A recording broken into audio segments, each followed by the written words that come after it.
Today I want to take you on a bit of a journey for lecture quiz number 3. And we're not just talking about sociology, but possibly through our own lives.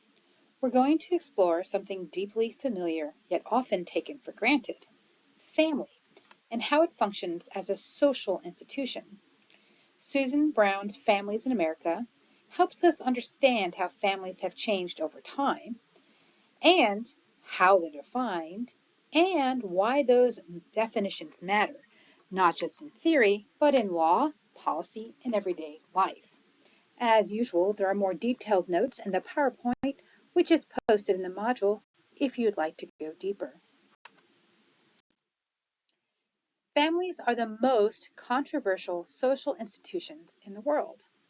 They're where we learn our first lessons about love, responsibilities, roles, even power. Studying families helps us understand how society works, from cultural transmission to child development, from economic shifts to social policies. Families reflect and shape the world around us. So, the important thing to know is what exactly is a social institution? In sociology, it is a persistent pattern of social interaction that meets needs individuals cannot meet alone. Think of education, religion, government, the economy, and yes, the family. These institutions shape our behaviors, our relationships, and our opportunities. Let's test our understanding. Which of these best describes a social institution? Remember that this will be on your lecture quiz and due before we come to class. It's not just a temporary gathering or personal goal. It is a structured, enduring system that helps society function. Families are one of the most powerful examples.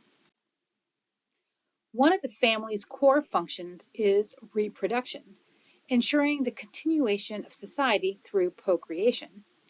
This isn't just about biology, it's about passing on values, traditions, and social roles to the next generation. Families also socialize us. They teach us how to behave, what to believe, and how to interact with others. From bedtime stories to dinner table conversations, families shape our social understanding and prepare us for adult roles.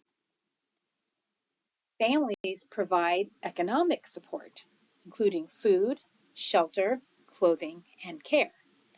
Whether it's a parent working overtime or siblings sharing chores, families help meet basic needs and create stability.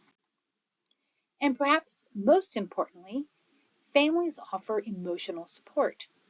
For example, some of you may remember Sunday dinners growing up, with moms cooking or dads telling stories.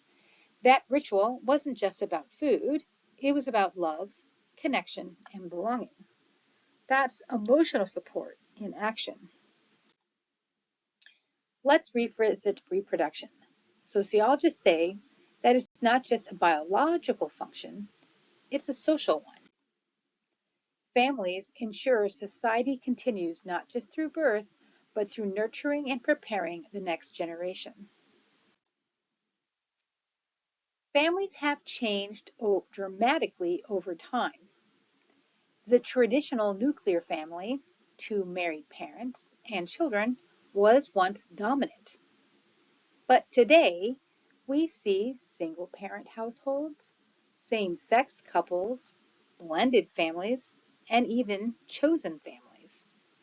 These changes reflect shifts in economics, technology, and culture. Reproductive technologies, migration, and globalization have all expanded what families can look like. The Census Bureau defines family narrowly. People related by birth, marriage, or adoption living together. However, sociologists recognize broader definitions: cohabiting partners, chosen families, and emotional bonds that go beyond legal ties. These definitions matter because they shape who gets counted, who gets support, and who gets left out, We will explore this more in class. Americans hold diverse views on what constitutes a family. Pew Research shows that acceptance varies. Some embrace non-traditional families, others hold to more conventional definitions. Sociologists posit that these views could be viewed as reflecting deeper societal values and tensions, which are some things we will explore in this class. How we define family affects everything, from cultural norms to legal rights. Definitions influence who gets health insurance, who can make medical decisions, and who inherits property. As society evolves, so must our understanding of family, so that laws and policies reflect real lives.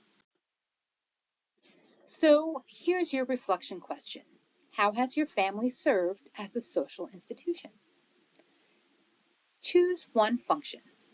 I suggest you could also go with more than one, but those functions for review are reproduction, socialization, economic support, or emotional support. And think about how your family may or may not have fulfilled that role. What impact did it have on your personal development?